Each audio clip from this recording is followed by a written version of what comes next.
안녕하세요. 저는 40대 중반 여자입니다. 이번에 정말 말도 안 되는 일들이 제 눈앞에 벌어져서 사연을 쓰기로 결정하게 되었습니다. 어느 날 시동생이 저희 집에 찾아왔어요. 너무 갑작스럽게 찾아와서 당황스러웠었죠. 술이 잔뜩 취해선 비틀거리면서 들어온 시동생은 남편에게 살기 힘들다는 말을 제일 먼저 꺼냈습니다. 좋지 않은 분위기를 파악한 남편은 일단 시동생을 진정시키며 무슨 일인지 알아보기 위해 진지한 대화를 이어나가기 시작했고, 저희가 들은 내용은 동서와 이혼을 해야 될 것 같다는 말이었어요. 저희도 어느 정도는 예상했던 말이 나와서 크게 놀라지는 않았었는데, 문제는 9살 된 조카를 데려가겠다는 말이었습니다. 시동생은 자기가 키우겠다고 했지만 의견 조율이 되지 않아 한바탕 싸움이 났고 결국 집 밖으로 뛰쳐나왔다고 하더라고요. 시동생과 동서는 서로의 성격이 너무 달라서 다투는 모습을 자주 봤었어요. 그런 모습들이 조카에게도 안 좋은 영향을 끼치고 있었죠. 그래서 이런 문제들을 해결하기 위해 가족 모두가 모여 많은 대화를 나눴었지만 결국 항상 제자리였고 좋아지는 건 아무것도 없었습니다. 시동생은 정상적인 가정을 꾸리기 위해 밤낮 안 가리며 정말 열심히 살아왔었지만 동서는 항상 반대의 길을 선택했고 그걸 보다 못한 저희들이 직접 나선 적도 몇 번 있었어요. 그 때문에 남편과 동서가 서로 얼굴을 붉히며 싸운 적도 있었죠. 이런 문제들이 시동생을 더 이상 버티지 못하게 만들었는지 이혼을 결정하게 되었는데 동서가 조카를 데려가 키운다는 말에 또 한 번 시동생의 집안은 난장판이 되고 말았던 거였죠. 저희는 힘들어하는 시동생의 하소연을 전부 다 들어주었고 남편과 동서는 얼굴을 한번 붉혔었기 때문에 제가 따로 만나 대화를 좀 해봐야 할 것 같았어요. 그렇게 다음날 동서에게 연락을 취한 다음 집으로 찾아가게 되었고 전날에 있었던 일들에 대해 동서는 어떻게 생각하고 있는지 물어보았네요. 성격이 너무 안 맞아요. 그래서 이혼 결정했어요. 그게 잘못된 건 아니잖아요? 계속 이런 식으로 버텨봤자 결국 끝은 더 안 좋아질 게 뻔한데 괜히 시간 끌면서 가정을 붙잡을 필요는 없는 거잖아요. 그래서 하루빨리 각자의 인생을 살아가는 게 좋을 것 같아요. 저도 정말 이혼까지는 생각 안 하려 했는데 같이 살아가기에는 너무 의견 차이가 심해요. 어제 서방님이랑 대화를 많이 나눴었지만 둘이 이혼을 하면 조카는 동서가 키우기로 했었다며. 그런데 서방님이랑 제일 많이 다투는 문제가 동서가 조카를 방치해서 문제가 생기는 거라는데 이 말이 확실히 맞는 거야? 제가 집에서 할 일이 얼마나 많은데요. 이건 형님도 집안일 해보셔서 아시잖아요? 그러다 보니 소홀할 수도 있는 거고 저 또한 볼일을 봐야 하니까 많은 것들을 신경 쓰기에는 한계가 있는 건데 그게 그렇게 잘못된 건 아니잖아요? 그리고 은혁이 제가 10달 배 아파 낳은 자식이에요. 그이랑 느끼는 모성애는 하늘과 땅 차이라고요. 그래서 은혁이는 제가 데려갈 거예요. 동서가 집안일을 지금 잘한다고 생각해? 하루의 일과가 어떻게 되는지 모르겠지만 내가 현관문 열고 들어왔을 때부터 눈에 들어온 것들만 봐도 이게 사람 사는 집인지 의심이 될 정도야. 이런 집안 환경에서 아이를 키운다는 게 문제가 되는 거라고. 서방님이 왜 그런 말을 하는지 어느 정도는 알 수 있을 것 같은데? 그래서 은혁이를 동서가 데려가면 제대로 키우지 못할 것 같아서 걱정이 되는 건가 봐. 동서가 엄마의 입장에서 당연히 은혁이를 데리고 가고 싶겠지만 아이의 미래도 생각해 줘야지. 이혼하면 재산 반 가져가기로 했다면서 은혁이를 잘 키우겠다는 조건을 내걸었다는데? 그럼 서방님한테 어느 정도 확신을 줘야 하지 않을까? 총 재산 30억에 방갈라 가져가겠다며. 어차피 이혼할 건데 제가 이 집에 시간 투자할 필요는 없는 거잖아요? 은혁이만 데려가서 잘 키우면 되는 거 아닌가요?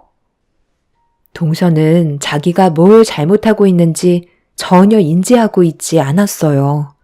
그냥 시동생의 잔소리를 듣고 싶지 않았던 것 뿐이죠. 이혼을 한다고 해서 조카를 제대로 키우지도 못할 것 같아 걱정이 많았어요. 하지만 동서는 그냥 맨몸으로 나가면 자기한테 떨어지는 재산이 많지 않다는 걸 알곤 시동생에게 최대한 많은 것들을 뜯어가려고 조카를 데려가려 하는 것 같아 보였습니다. 동서는 자기 집안일이기 때문에 제가 참견하는 걸 탐탁치 않게 생각했고 그날 서둘러 외출을 해야 된다면서 그만 대화를 나누고 싶다며 저를 집 밖으로 빨리 내보내려 하고 있었어요. 저는 좀 더 대화를 나누고 싶었는데 동서는 저와 얼굴 마주하는 것 자체를 싫어했습니다. 결국 떠밀리듯 집 밖으로 내쫓기게 되었고 동서는 이혼에 대해 확실히 결정한 것 같아 보였습니다.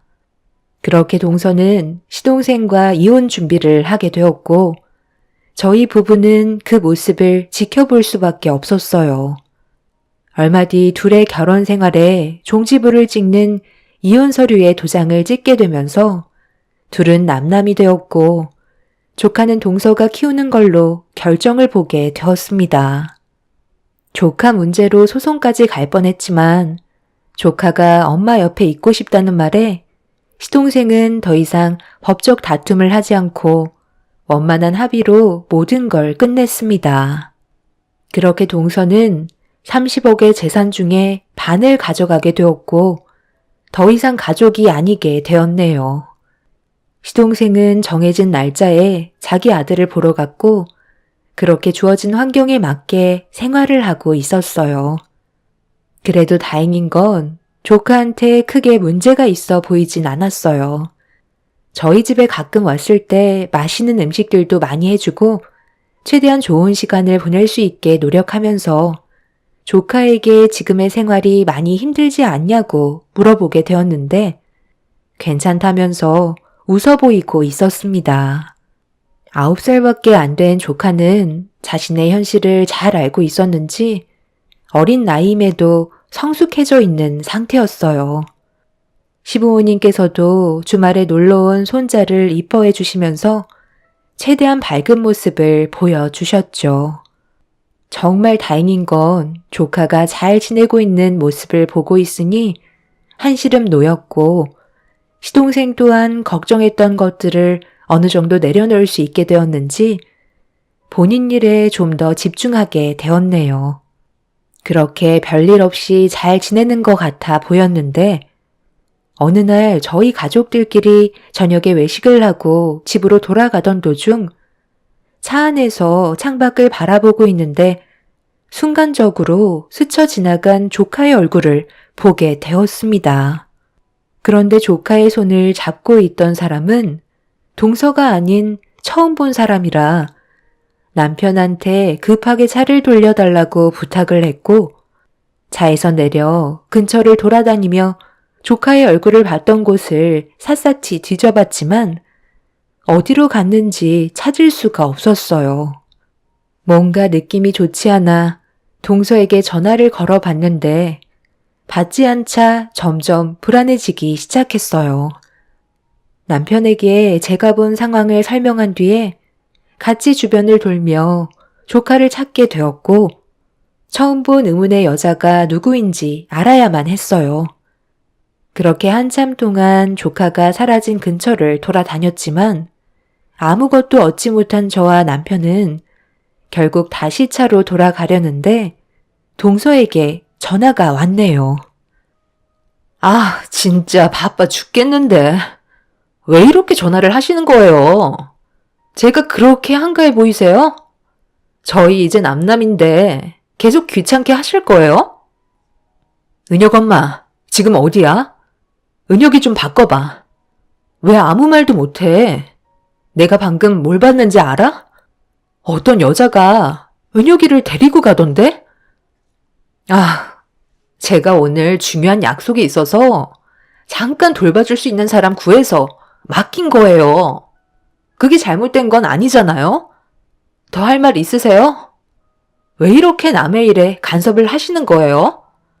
그렇잖아도 신경 쓸 게 얼마나 많은데 계속 이런 식으로 참견하실 거예요? 은혁 엄마가 그동안 했던 행동들이 나를 믿지 못하게 했으니까 그래서 뭐든 확실하게 넘어가고 싶은 것뿐이야. 그리고 이혼했다고 해서 지금 남남이 된 건 아니잖아? 아직 숙려 기간 남아있는데 그 사이에 은혁이한테 무슨 일이라도 생기면 그땐 나도 그냥 넘어가지 않을 거야. 뭐가 그렇게 중요한 일인지는 모르겠지만 자기 자식보다 중요한 일은 없는 거라고. 나는 남의 손에 자기 자식을 맡기는 건 잘못됐다고 생각해. 다음에는 이런 일이 없었으면 좋겠어. 사정이 있으면 은혁이가 불안하지 않게 서방님한테 맡기던가 나한테 연락을 줘야 하는 거 아니야? 내가 봤을 때 은혁이의 의견은 전혀 듣지 않고 은혁 엄마가 혼자 결정한 거지? 동서가 돈 때문에 은혁이 발목을 잡았다는 걸 내가 모르는 거 아니지만 15억의 돈을 받았으면 그만큼 책임감을 가지고 은혁이를 돌봐줬으면 좋겠어. 동서가 지금 이제 자유라고 착각하고 있는 것 같은데 은혁이의 엄마라는 건 평생 변하지 않는 거라고. 은혁이 아직 9살이야. 부모의 손길이 충분히 필요한 나이라고. 그러니 책임감을 가지고 행동해줬으면 좋겠어. 이건 은혁 엄마를 위해서 하는 말이 아니야. 내 조카를 위해서라고. 동서는 제 말이 듣고 싶지 않다며 말을 하고 있는 도중에 전화를 끊어버렸고 저희 부부는 그렇게 집으로 돌아올 수밖에 없었어요. 남편은 이런 사실을 시동생에게 알린 뒤 조카를 데리고 오는 게 좋을 것 같다는 의견을 내세웠고 저 또한 그 말에 찬성을 하고 있었습니다. 하지만 동서는 절대로 시동생의 의견을 받아주지 않았어요. 자기가 가지고 간 재산을 토해내게 될까봐 무조건 싫다는 말을 꺼내고 있었죠. 시부모님께서도 걱정을 많이 하고 계셨는지 주말에 놀러온 조카를 저녁 시간이 되면 동서에게 보내야 하는데 문을 열어주지 않고 계셨습니다. 동서는 화가 많이 났는지 난리를 치다가 저에게 이런 상황을 전부 다 알려줬고 남편과 저는 급하게 시댁으로 향하게 되었습니다. 저희가 시댁에 도착하고 나서야 시모는 현관문을 열어주셨네요. 지금 뭐 하시는 거예요? 시간 됐으니까 제가 데려가겠다는데 문을 안 열어주시면 어쩌자는 거예요? 은혁아, 엄마 왔어. 빨리 가자. 은혁이 지금 자고 있다. 그래서 좀 기다려 달라는 건데 그거 못 기다려서 이렇게까지 난리를 쳐야 되는 거야? 제가 제 자식 데려가겠다는 건데 어머님이 뭔데 이래라 저래라 하시는 거예요? 잠은 저희 집에 가서 자면 되는 거 아닌가요? 왜 은혁 엄마만 생각하는 거야? 지금 누가 제일 힘들겠어? 말은 안 하지만 은혁이가 정신적인 고통을 제일 많이 받고 있다고. 그런데 동서는 은혁이를 조금도 생각하지 않고 혼자만 편애하려고 하잖아. 어머님 집이 편하니까 잠이 든 것 같은데 그런 모습이 불쌍해 보이진 않아? 동서는 하루가 다르게 엄청 잘 지내고 있는 것 같은데 은혁이는 점점 말라가고 있는 것 같네. 제대로 돌보는 건 맞는 거야? 내가 봤을 때 서방님이랑 결혼 생활할 때보다 더 못 돌봐주고 있는 것 같은데? 이혼을 했으니까 저도 먹고 살아야 되는 거잖아요. 그러다 보면 아이한테 좀 소홀해질 수 있는 거지. 어떻게 맨날 옆에 끼고 살아요? 15억이면 솔직히 푼돈이잖아요. 그 돈으로 걱정 안 하면서 살 수 없으니까 사업을 하던 뭘 해서라도 돈을 불려야 하는데 저도 지금 얼마나 힘든 생활을 하고 있는지 아세요? 남편 잘못 만나서 내 인생 다 망쳤는데 지금 누구한테 뭐라고 하는 거예요? 은혁이 아빠는 정해진 날짜에 보면 되는 거라 편하겠지만 저는 매일 붙어 있는다고요. 동서는 시부모님 방에서 자고 있는 조카를 깨웠고 무작정 데리고 집으로 돌아가 버렸습니다. 시동생이 늦게까지 일을 해야 되다 보니 시댁에 올 수 있는 상황이 아닌 걸 알고 있어서 그런지 더욱더 큰 소리로 난리를 쳤고 저희는 어쩔 수 없이 조카를 보내줘야만 했어요. 시모는 집 밖을 나서는 조카를 보면서 나중에 또 놀러 오라며 보내줬지만 그날 난리가 난 이후 동서는 조카를 시댁에 2번 다시 보내지 않았습니다. 시동생과의 만남도 평일에 1번, 주말에 1번 보는 거였는데 평일에 1번 보는 걸로 혼자 결정해 버렸네요. 저희는 조카가 상처받을까봐 모든 게 조심스러웠지만 동서는 그런 걸 잘 알고 있었는지 더욱더 막 나가기 시작했고 정말 이건 아닌 것 같아 특단의 조치가 필요해 보였어요. 그래서 남편과 진지하게 상의를 한 다음 평일에 시동생이 동서를 만날 때 저희도 함께 그 자리를 참석했습니다. 그리고 조카가 할 수 있는 것들을 일러준 뒤 하나하나 계획을 세워나가기 시작했어요. 똑똑한 조카는 제 말을 잘 새겨 들었고 그렇게 저는 때를 기다리고 있었습니다. 제가 판단하기에는 조카가 동서 밑에서 정상적으로 살아가지 못할 것 같아 보였어요. 교육도 제대로 이루어지지 않았고 동서는 자기 꾸미기에도 시간이 모자랄 정도로 많이 바쁜 생활을 보내고 있었습니다. 그래서 저는 바쁜 시동생을 대신해 제가 도와줄 수 있는 것들을 하나하나 처리해 나갔어요. 그렇게 조카와 제가 여러 가지 계획을 세우면서 지내던 어느 날 모르는 전화 한 통을 받게 되었는데 너무 충격적인 일이라 급하게 전화가 온 장소로 출발하게 되었고 목적지에 도착한 순간 저는 입을 다물지 못했습니다. 어느 한 여성분께서 조카의 손을 잡고 있었는데 어떻게 된 건지 거짓골이 된 상태로 방치가 되어 있었습니다. 저는 어떻게 된 건지 상황을 여쭤보니 여성분은 다름 아닌 조카를 가끔 돌봐줬던 보모였습니다. 보모는 주변을 살피더니 조용한 곳에서 대화를 주고받고 싶다며 장소를 옮기길 원했고 저는 급하게 조카와 보모를 차에 태운 뒤에 다른 곳으로 장소를 옮기게 되었어요. 보모는 심각한 얼굴을 하더니 핸드폰을 꺼내 영상 하나를 보여주더라고요. 남의 가정사에 참견하는 게 상당히 껄끄러운 문제이긴 하지만 방치되어 있는 조카가 앞으로 걱정이 돼서 더 이상은 지켜만 볼 수 없다며 재생 버튼을 누르는 순간 저는 그 영상을 보곤 입을 다물지 못했고 영상에서 보이는 동서와 의문의 남자의 대화에 화가 머리끝까지 치밀어 올랐네요. 다른 지역으로 이사를 하는 게 좋을 것 같아. 계속해서 내 삶에 참견하는 그 집안 사람들과 더 이상 마주치기 싫다고. 그럼 더 의심만 사게 된다는 거 몰라? 은혁이를 우리가 옆에 끼고 있어야 당신이 받은 15억이 온전하게 있는 거라고. 그렇지 않으면 그 돈의 일부는 결국 그놈이 다시 가져가는 거잖아. 내가 오죽 걱정이 되면 여기까지 찾아왔겠어? 얼굴을 안 보여준다면 이 문제를 걸고 넘어질 게 뻔하고 결국 소송까지 가게 되면 당신이 은혁이를 맞는 데 있어서 부족하다는 판결이 날 수도 있다고. 그건 내가 걱정하지 말라고 했잖아. 은혁이한테 확실하게 얘기했다니까. 제가 똑똑한 애라서 내 말은 확실하게 알아듣는다고. 쓸데없는 말 하지 말고 무조건 엄마가 잘 챙겨준다는 말만 하라고 했어. 내가 시키지 않는 대로 행동하면 2번 다시 아빠 얼굴 못 본다고 했다니까. 자기도 그건 싫은지 아무 말도 하지 않아. 지금까지 잘하고 있잖아. 나는 오히려 양육하는데 그 집안 사람들이 애한테 혼란만 주려고 하는 것 같다며 반대로 소송하면 된다고.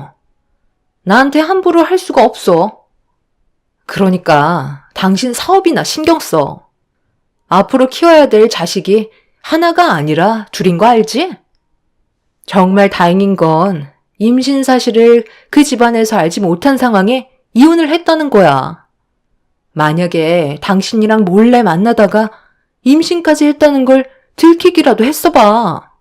그럼 15억 우리 손에 넘어오지도 않았다고. 아직 숙려 기간이니까 이 기간 안에만 최대한 조심하면 돼. 요즘에 배가 조금씩 불러오는 것 같아서 은혁 아빠 만나는 것도 얼마나 신경 쓰이는데. 그래서 다른 지역으로 이사하는 게 좋을 것 같다고 얘기하는 거야. 일단 출산부터 해야 혼인 기간 중에 임신했다는 걸 확실하게 숨길 수 있잖아. 그렇긴 한데 10달 동안 어떻게 자식 얼굴을 안 보여줄 수 있냐는 거야. 한번 의심이 시작되면 끝이 없게 되는 거라고.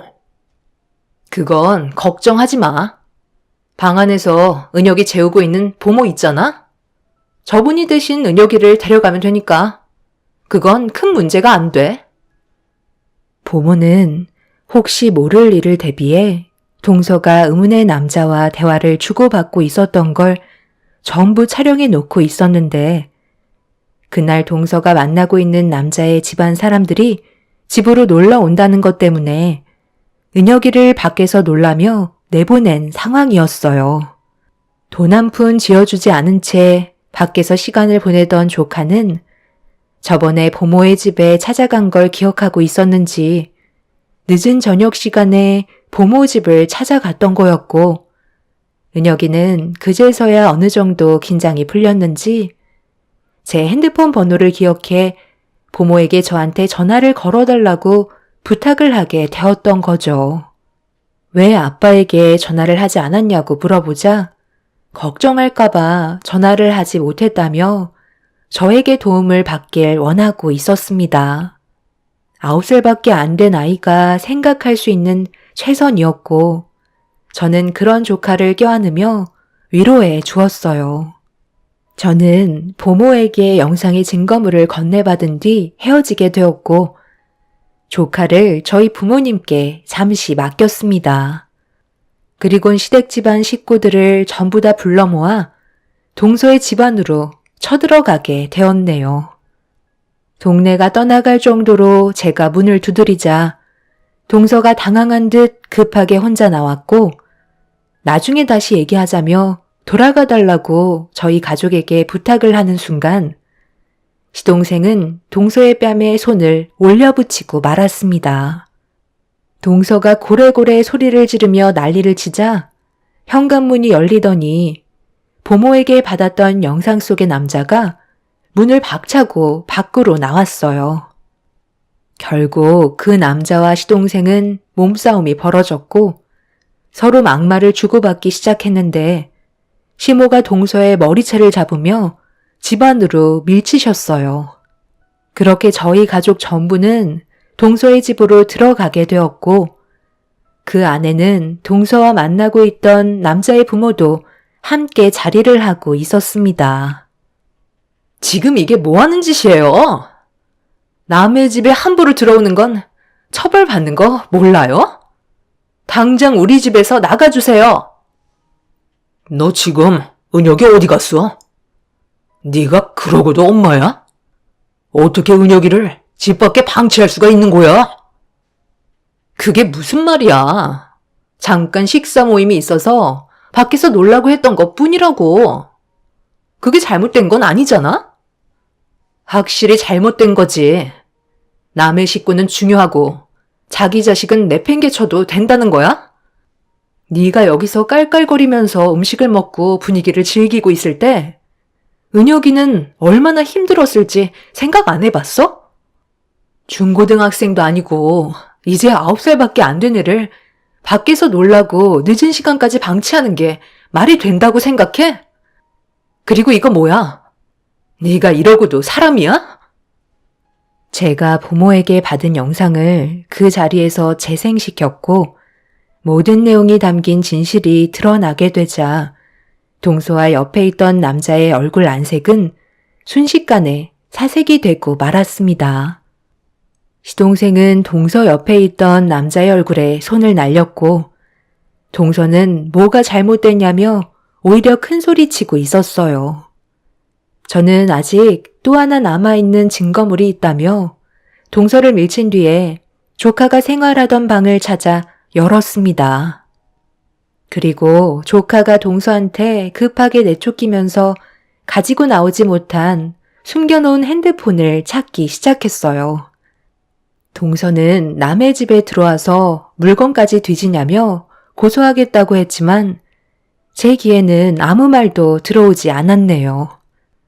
그렇게 조카가 숨겨놓았던 핸드폰을 찾게 되었고 동서는 제 손에 들려있는 핸드폰을 보더니 당황스러워 했어요. 동서는 쓸데없이 저희 가족에게 전화를 할까봐 조카에게 핸드폰을 사주지 않았었지만 제가 혹시 모를 일을 대비해 동서 몰래 조카한테 핸드폰을 사줬던 적이 있었어요. 그리고 무슨 일이 생기면 무조건 녹음을 하던가 영상을 촬영해 놓으라고 시킨 뒤 나중에 제가 달라고 하면 그때 돌려주기로 했었죠. 하지만 상황이 이렇게 되어버렸기 때문에 제가 직접 조카의 핸드폰을 찾게 되었고 그 안에 있던 영상과 녹음된 파일을 확인하는 순간 온 집안은 쑥대밭이 되고 말았습니다. 동서는 자기 자식에게 입에 담지 못할 말을 꺼내면서 저번에 시댁에서 잠깐 졸았던 걸로 집으로 돌아와 심하게 화를 내며 2번 다시 아빠 얼굴은 못 보게 될 줄 알라며 난리를 치던 동서의 목소리가 담겨 있었습니다. 그런데 그 옆에서 동서와 만나고 있던 남자가 말로만 해선 말을 듣지 않는다고 더욱더 크게 화를 내고 있었어요. 저희 집안 식구들은 이성을 잃어버렸고 이것 외에도 상간남이 동서가 없을 때 조카에게 했던 상당히 많은 충격적인 증거물들이 조카의 핸드폰에 담겨 있었습니다. 결국 그날의 사건 이후로 소송을 진행하게 되면서 동서가 자기 자식을 이용해 받았던 15억의 일부를 되돌려 받을 수 있었습니다. 그리고 오히려 혼인 기간 중에 다른 남자를 만나 임신을 했다는 사실로 시동생은 역고소를 통해 동서와 상간남에게까지 위자료를 받을 수 있었네요. 재판에서는 동서는 엄마의 자격이 없다며 접근 금지 처분을 허용해 주었고 그렇게 모든 사건이 마무리가 되었습니다. 시동생은 저에게 많은 걸 도와줘서 정말 고맙다며 동서에게 받았던 일부 금액을 포함해 10억을 저에게 넘겨주었어요. 시동생이 사업으로 많이 바쁜 상태라 제가 조카를 대신 돌봐주기로 결정을 하게 되었습니다. 저희는 돈을 받지 않겠다고 했지만 많은 걸 제자리로 돌려놓을 수 있게 해준 거와 앞으로 조카를 잘 좀 봐달라며 10억을 결국 넘겨주었네요. 조카는 제 곁에서 떨어지지 않을 정도로 껌딱지가 되었어요. 그리고 사업을 하는 시동생은 모든 게 안정적으로 되어가자 잘 풀리지 않았던 사업이 불경기인데도 잘 되고 있는 중입니다. 동서는 자기와 살림을 차리며 같이 살겠다고 했던 남자가 동서에게 있던 거금의 돈이 사라지자 얼마 남지 않은 돈까지 모조리 들고 잠적해버린 상태였고 동서는 빈털터리가 돼선 상간남의 아이를 혼자서 키우게 되는 불행을 맞이하게 되었네요. 동선의 부모가 시댁에 직접 찾아와 용서를 구했지만 저희가 받아줄 이유는 전혀 없었습니다. 자신의 행복을 걷어차버린 동서는 결국 나락으로 떨어지고 말았네요. 그리고 시부모님께서 얼마 전에 저를 따로 부르셨길래 무슨 일인지 전혀 모르는 상태에서 시댁을 방문하게 되었는데 제가 시댁 식구의 문제를 피를 나눈 가족처럼 진심을 다해 도와줘서 정말 고마웠다며 또 저희 부모님께서도 급할 때 가끔 은혁이 돌봐주시는 것도 너무 감사드린다며 친정 부모님이 앞으로 살게 되실 전원주택을 마련해 주셨습니다. 전혀 생각하지 못했던 일이라 많이 당황스러웠는데 제가 적극적으로 도와주지 않았다면 시댁의 집안은 무너졌을 거라고 돈보다 가족이 우선이라며 그동안의 감사함을 표한 거니 받아달라고 하셨네요. 안 좋았던 일들이 해결이 되자 저에게도 이런 좋은 날이 오네요. 앞으로 저희 가족 모두가 행복만 가득한 날들이 펼쳐졌으면 좋겠어요. 여러분들께서도 언제나 좋은 일들만 가득하시길 바랍니다. 감사합니다. 안녕하세요. 저는 2살 된 아들을 키우고 있는 30대 초반 여자입니다. 최근에 남편과 많은 고민 끝에 이사를 결정하게 되었는데요. 아무래도 새로운 지역에서 다시 시작을 하려다 보니 쉽지는 않네요. 하지만 언제까지 그곳에서 머물러 있을 수는 없다 보니 큰 결단을 내리게 되었습니다. 많은 부분을 희생하면서까지 이사를 결심하게 된 이유는 제 위로 3명의 손이 동서들 때문인데요. 제가 임신을 하게 되면서부터 여러 가지로 저에게 불만을 가지고 있었어요. 가장 큰 이유는 힘쓰는 일들에 대해서 열애를 하게 되자 본인들이 직접 해야 되는 상황들이 생기면서 불만들이 쌓이기 시작했었죠. 저는 가족들끼리 그런 걸로 문제가 될 거라곤 전혀 생각하지 못했었지만 손이 동서들은 저와 반대되는 생각을 가지고 있었죠. 그래서 시댁에 모임이 있을 때면 임신한 제가 안정을 취하기 위해 시모가 감싸고 돌면 저에게 많은 질투를 느끼고 있었습니다. 본인들도 임신을 했을 때 시모에게 대우는 다 받았을 텐데 왜 저한테만 유독 안 좋은 시선들을 보내는 건지 이해할 수 없었죠. 그리고 손이 동서들은 가족들이 옆에 없고 며느리들만 모여 있을 때 저에게 더욱더 심하게 행동하고 있었습니다. 임신했다고 해서 모든 일에 손 놓고 있으면 안 되지. 우리가 똑같은 길을 걸어왔었다는 거 몰라? 막내 동서면 눈치껏 행동할 줄도 알아야 하는 거야. 어머님께서 동서 보고 쉬라고 얘기했다고? 그 말을 그대로 들어서야 되겠어? 우리가 보내는 시선이 어떤 의미였는지 모르는 거 아니잖아. 밖에서 사회생활 안 해본 것도 아니면서 왜 이렇게 눈치가 없는 거야? 임신 초기에는 최대한 몸조심하는 게 좋다고 하셔서 저는 어머님께서 시키시는 대로 한 것밖에 없는걸요. 그리고 방금 눈치를 주셨다고 했는데 저는 그런 걸 전혀 느끼지 못하고 있었어요. 차라리 눈빛으로 무언가를 말하지 마시고 시키실 일 있으면 직접 오셔서 얘기해 주세요. 그렇다고 제가 손 놓고 있는 것도 아니고 어떤 일이든지 도와드리려 하고 있잖아요. 그게 도와주는 거야? 지금 우리가 힘들게 음식하는 거 안 보여? 요즘 젊은 것들은 자기가 하고 싶은 말은 꼭 해야 직성이 풀리나 봐. 나 때는 불만 같은 거 있어도 속으로 삭혔다고. 그런데 동서는 막내라고 아버님 어머님한테 온갖 이쁨 다 받고 있으니까 개념을 아예 상실한 것 같은데? 형님이 얘기하실 때는 무조건 토달지 말고 얘라고 하는 거야. 표현에는 자유가 있는 건데 왜 그런 걸 숨겨야 하는 건데요? 저는 오히려 할 말 못하는 형님이 더 이상하게 느껴지는걸요. 그런 것들이 나중에 집안 싸움을 일으키게 되는 거라고 생각해요. 하고 싶은 말은 하라고 입이 달려있는 거지. 입을 다물고 있으라고 있는 건 아니잖아요. 부당한 취급을 하신다면 저는 그에 따른 불만을 얘기할 거고 그런 제가 마음에 들지 않는다면 뭐가 문제인지 정확하게 짚어서 말씀해 주셨으면 좋겠네요. 합리적이지 않은 이유라면 저 또한 형님들의 조건을 받아들이지 않겠습니다.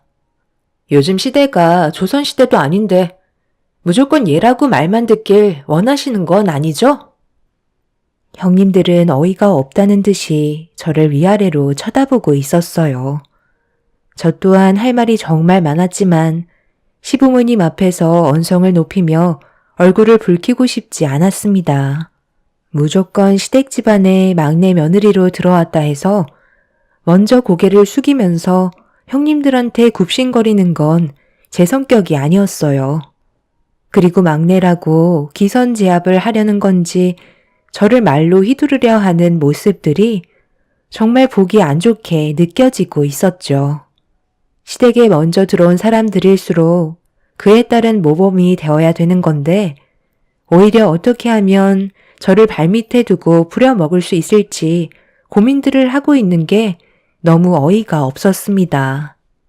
실망 또한 많이 했던 게 처음 시댁에 인사드리러 갔을 때 새 형님들이 저를 위아래로 훑으시더니 안 좋은 시선으로 불쾌하게 바라보았고 시부모님께서 근처에 안 계실 때 큰형님은 제 위로 3명의 손이 동서가 있으니 정신적으로 버티기가 힘들 거라며 며느리로 들어오지 않는 게 정신 건강에 좋을 거라면서 저한테 겁을 주고 있었네요.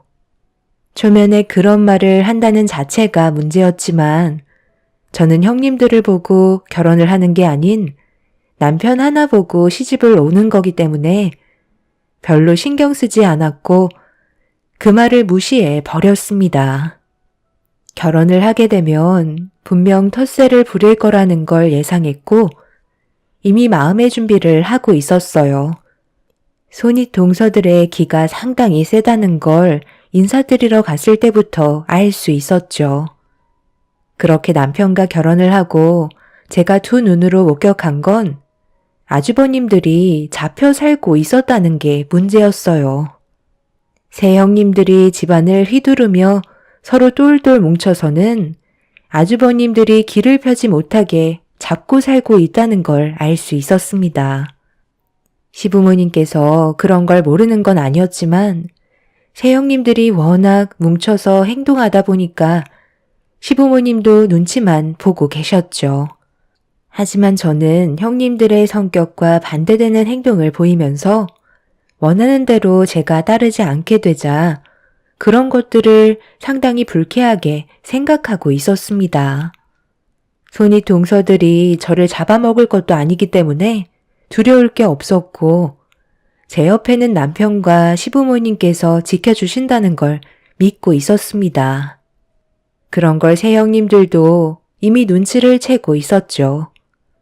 저에게 더욱더 압박을 가하면 저는 반대로 여우 같은 행동을 더 심하게 보여주었습니다. 그런 모습들을 보면서 새 형님들은 저를 상당히 얄밉게 보고 있었네요. 동서, 가서 과일 좀 깎아와. 임신을 했어도 그 정도는 할 수 있잖아? 막내 동서가 깎아주는 과일 좀 먹어보고 싶네. 이거 어쩌죠? 제가 지금 아랫배가 뭉쳤는지 일어나는 게 힘들어서 좀 누워 있어야 할 것 같아요. 여보, 나 좀 방으로 들어가서 잠깐 쉴게. 오늘 은근히 긴장을 많이 했는지 배뭉침이 자주 생기네. 과일은 형님이 직접 깎아 드셔야 할 것 같아요. 그래, 그렇게 해라. 원래 임신했을 때 몸에 물이 오면 배뭉침이 자주 일어난다 하더라. 그리고 스트레스가 안 좋으니까 불편하면 일찍 들어가도 된다. 괜히 오래 있어봤자 좋을 것 하나 없어. 초기가 제일 위험한 거야. 과일은 첫째 네가 깎아와도 되잖아. 어머님, 정말 너무하세요. 예전에 제가 임신했을 때는 계속해서 움직여야만 뱃속의 아이도 건강하다고 하셨잖아요. 그때 네가 살이 너무 많이 쪄서 그런 거지. 시도 때도 없이 누워만 있으려 했잖아. 임신 초기인데 먹고 자고밖에 더 했니? 그래서 어떻게 됐어? 하도 먹어대기만 하고 운동은 하지도 않아서 결국 출산하다가 체력이 떨어지는 바람에 재앙절개 했잖아. 하마터면 둘 다 위험할 뻔 했었다고. 시애미가 다 생각해서 하는 얘기를 네가 무시해놓고 왜 나한테 너무하다는 거야?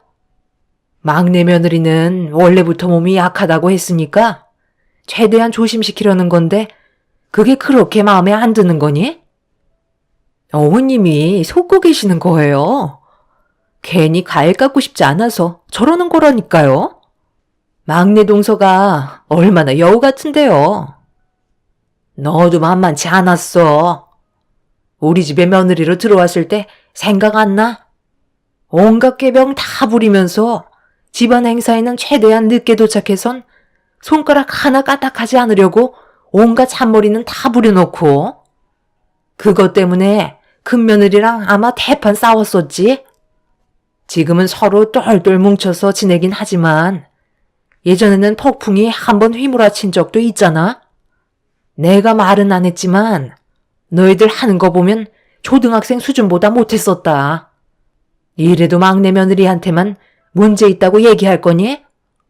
너희들이 보는 시선과 내가 보는 시선이 다르다는 걸 여기서 알 수 있는 거야. 나이가 몇인데 언제까지 애들처럼 행동할 거니? 솔직히 막내 동서는 어머님 댁에 오면 손가락 하나 까딱하지 않고 휴가를 온 것처럼 쉬고 있잖아요. 머리만 대면 잠드는데 그 모습이 저희가 봤을 때 좋겠어요? 제가 막내였을 때는 정말 상상조차 하지 못했었다고요. 웃기고 있네. 네가 제일 심했어. 막내 며느리가 머리만 대면 잠드는 건 임신했으니까 당연한 건데 그게 뭐가 잘못됐다는 거야? 너는 임신했을 때나 안 했을 때나 우리 집에만 오면 잠만 퍼질러 자놓고 막내 며느리한테 그게 할 말이냐? 여기에서 잠이 제일 많은 게 너 아니야? 정신없이 밥 먹다가 갑자기 졸았으면서 누가 누구한테 잠이 많다고 하는지 모르겠네. 내가 봤을 때 우리 집안에 들어온 며느리 중에 막내가 제일 정상처럼 보이는데 쓸데없는 걸로 막내 잡을 생각하지 말아라. 새형님들이 하나같이 불만을 꺼내놓으면 시모가 대신해서 저를 막아주고 계셨어요. 정말 감사했었죠. 그런데 형님들의 과거를 들어보면 정말 가관도 아니었습니다. 저와는 비교도 안 될 정도로 엄청난 개성을 가지고 있었죠. 새형님들은 아무 말도 하지 못한 채 방으로 들어가려는 저를 노려보면서 상당한 불만을 가지고 있다는 걸 알 수 있었어요. 형님들이 원하는 방향대로 제가 따라가게 되면 이용만 당하게 되고 저를 만만하게 생각할 것 같아 확실하게 제 입지를 다지는 게 좋을 거라 판단했었습니다. 남편은 과일이 올라가 있는 접시를 가지고 방으로 들어오더니 저를 걱정하고 있었어요. 남편은 이미 새 형님들의 성격들이 어느 정도인지 대충 파악을 하고 있었기 때문에 혹시라도 저에게 피해가 올까봐 걱정을 하고 있었습니다. 저도 임신을 한 몸이었기 때문에 걱정이 되긴 했었지만 그래도 끌려다닐 마음은 전혀 없었네요. 그렇게 부산했던 토요일이 지나고 일요일 아침에 저도 묵묵히 형님들 옆에서 일손을 도우며 식사 준비를 하고 있었는데 셋째 형님이 저에게 국자 하나와 그릇을 내어주더라고요.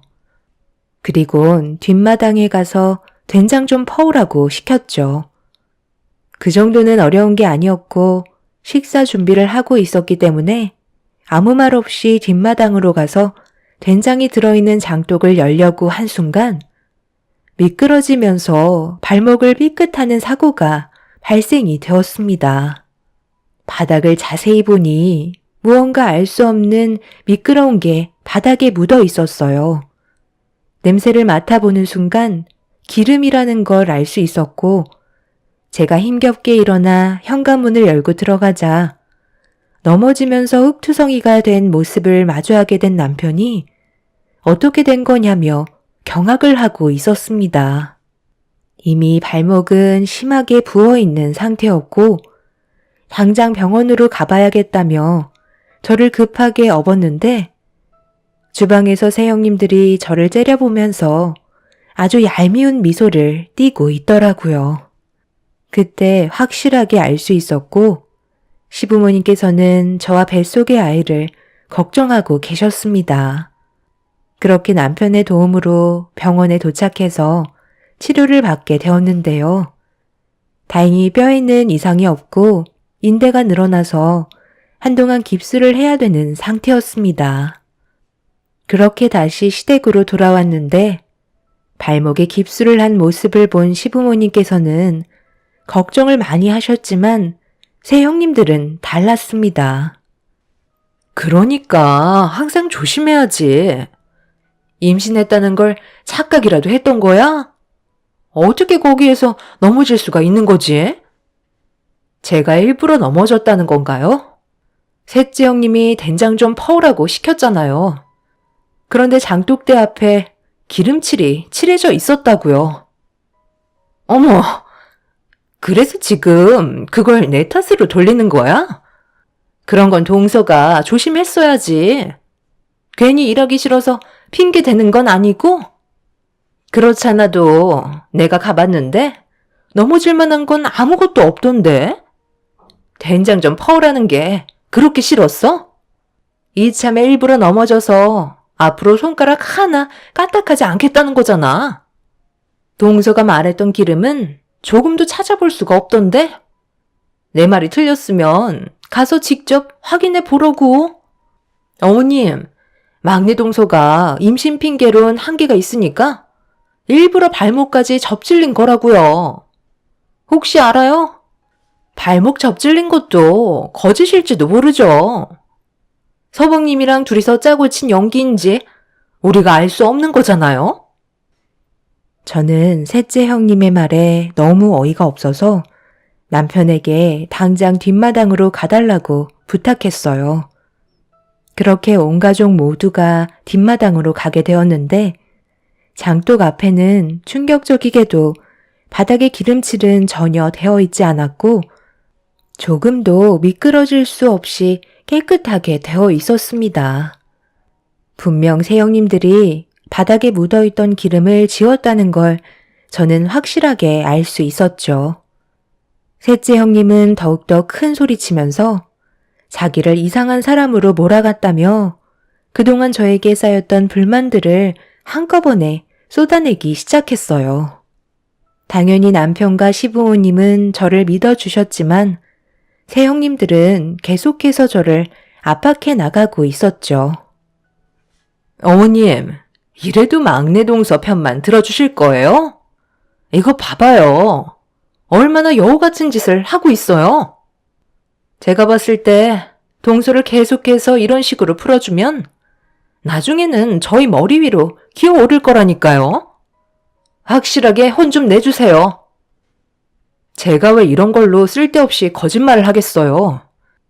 형님들이 저를 그동안 안 좋게 생각해서 일부러 골탕 먹이려고 계획한 거 모를 줄 알아요? 그리고 정말 웃긴 게 장독 앞에만 깨끗하게 청소를 하셨네요. 이왕 하시는 거 주변까지 깔끔하게 청소를 하셔야지 의심이 안 가죠. 제가 넘어진 부분만 너무 깨끗하게 닦아 놓으신 거 티나지 않나요? 그만들 해라. 오늘 이 시간 이후로 한 번만 더 내 앞에서 서로 얼굴 붉히고 싸우면 더 이상 서로 모이지도 말자.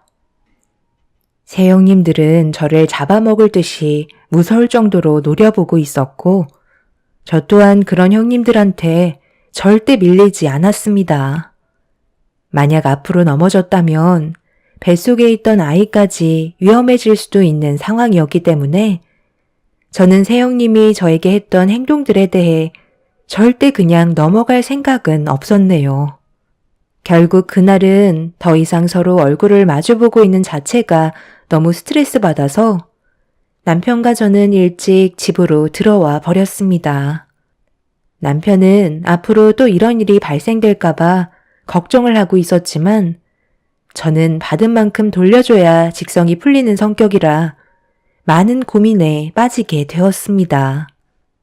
그냥 넘어간다면 본인들이 이겼다고 생각하면서 저를 더 막대할 것 같았거든요. 그렇게 저는 또 다른 계획을 세웠고 다음번에 시댁에 가게 됐을 때 새 형님들의 실체를 꼭 밝혀내길 결심하게 되었죠. 몇 달의 시간 동안 저는 꾸준하게 치료를 받으면서 다쳤던 발목을 다시 회복시켰고, 다가온 명절에 정상적으로 걸어서 시댁으로 들어갈 수 있게 되었어요. 이미 새형님들은 뭐가 그리 좋은지 주방에서 웃고 떠들면서 음식 준비에 한창이었어요. 시부모님께서는 저희 부부를 반갑게 맞아주셨고, 저는 남편과 함께 방에 들어가 짐을 풀고 거실로 나왔습니다. 형님들은 저를 보자마자 침묵을 유지하면서 음식을 준비하고 있었는데, 둘째 형님이 저보고 가까이 오라며 손짓을 하고 있었네요. 그리곤 임신한 귀한 몸이니 최대한 편하게 음식 준비해야 되지 않겠냐며 재료 손질을 하라고 마늘과 양파를 한 무더기 안겨주었고, 새형님들의 눈에 안 보이는 곳에서 손질하라며 주방에서 내쫓았습니다.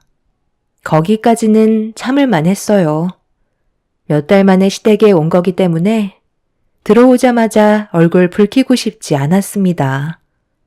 그렇게 거실로 나와 마늘과 양파를 다듬고 있는데 눈이 맵긴 했지만 참을만 했고, 제가 혼자서 재료 손질을 하고 있자 시부모님과 남편이 옆에서 일손을 도와주었네요.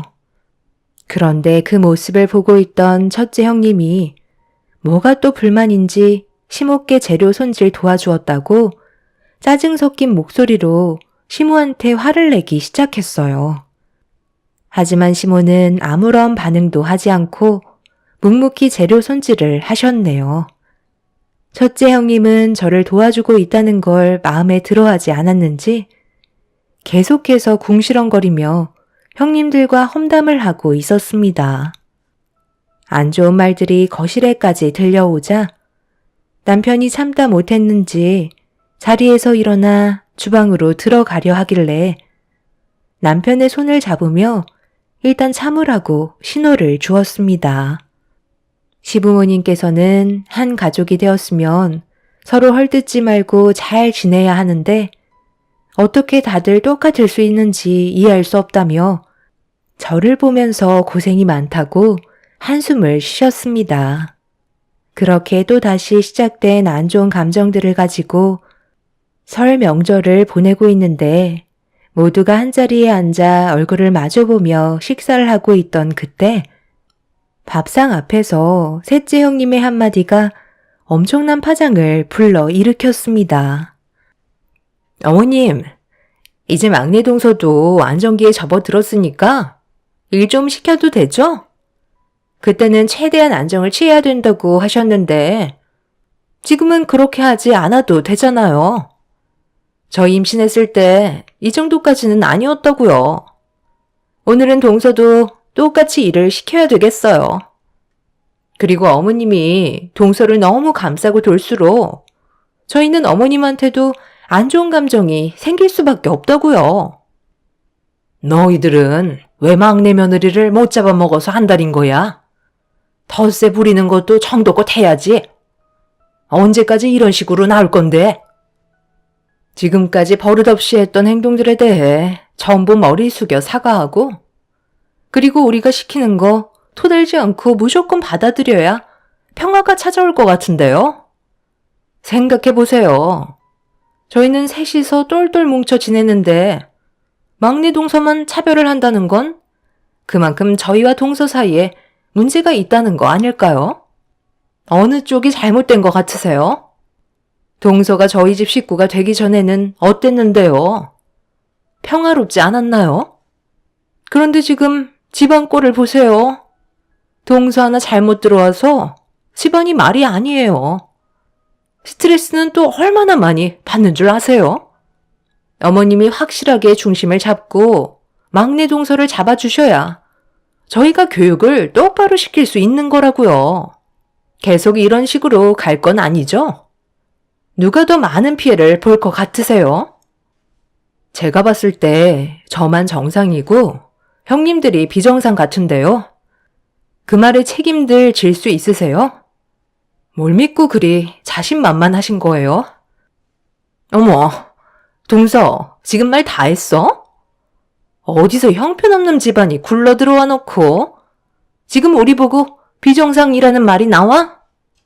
나랑 한번 해보자는 거야? 막내면 막내같이 굴어야지. 어디서 맏며느리로 행동하려 들고 있어? 동서가 이래서 혼나는 거야.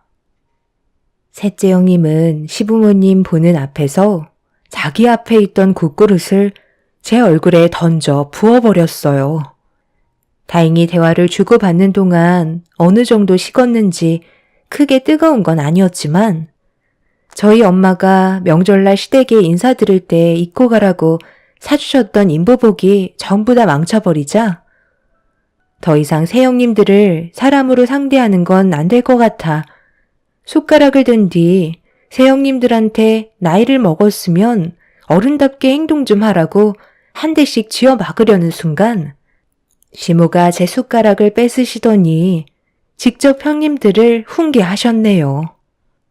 새형님들의 머리를 강타한 순간 숟가락은 휘어졌고 머리를 맞아서 고통스러운지 비명을 지르며 뭐 하시는 거냐고 소리를 지르고 있는데 남편이 밥상 위에 캠코더를 올렸습니다. 순간적으로 정적이 흐르더니 모두들 캠코더에 집중을 했고 저는 오늘만큼은 조용히 넘어가고 싶었지만 형님들이 시부모님 앞에서 보인 행동들과 제가 받았던 상처에 대해 그냥 넘어갈 수 없을 것 같다며 재생 버튼을 눌렀습니다. 그리고 잠시 뒤 캠코더의 화면에 새형님이 나오는 순간 셋 다 모두 경악을 하고 말았네요. 이번 명절에 버릇없는 막내 동서를 아주 골로 가게 만들어야 되겠어. 함께 동참해 줄 수 있는 거지? 그런데 이건 너무 위험하지 않아요? 그러다 정말 큰일이라도 나면 어쩌려고 그래요. 저번에도 솔직히 너무 위험했었다고요. 다행히 뒤로 넘어져서 발목만 다친 거지. 앞으로 넘어졌다면 유산됐을 수도 있었다고요. 그런데 방금 형님이 말한 계획은 그때보다 더 큰 문제를 일으킬 게 뻔한데 꼭 이렇게까지 해야 돼요? 나중에 저희한테 무슨 문제라도 생기면 어쩌려고요. 저는 너무 걱정이 돼서 이번 일은 함께하지 못할 것 같아요. 형님이 막내 동서를 얼마나 마음에 안 들어 하는지는 알겠는데요. 만약에 이런 계획이 저희가 했다는 게 밝혀지기라도 한다면 그땐 오히려 저희 앞날에 문제가 생기는 거잖아요. 최대한 좋게 말로 풀어서 막내 동서를 우리 편으로 만들면 편하지 않겠어요? 저도 그렇게 생각해요. 만약이라는 게 있는 거잖아요. 이건 중범죄에 속할 수 있을 만큼 심각한 계획이라 너무 불안해요. 여기서 지금 우리 말고 누가 있어? 아무도 없어. 그러니까 안심해도 된다니까. 막내 동서가 목에 힘주고 다니는 꼴을 계속해서 보겠다는 거야? 나는 절대 그 꼴 못 본다고. 내가 왜 이번 여행 계획을 세웠는데 절대 우리가 했다는 걸 모르게 철저하게 준비할 거라니까. 어차피 동서들은 나와 함께 한 배를 탄 사이 아니야? 나랑 등 돌릴 거야? 그런 거 아니면 이번 계획은 조용히 따라오도록 해. 일단 셋째 동서가 함께 모여 밥을 먹을 때 분위기를 안 좋게 만들어. 그럼 내가 그 분위기를 더욱더 고조시키다가 몸싸움을 벌일 거고 둘째 네가 나한테 갑자기 화를 내면서 그만하라고 소리를 지르는 거야.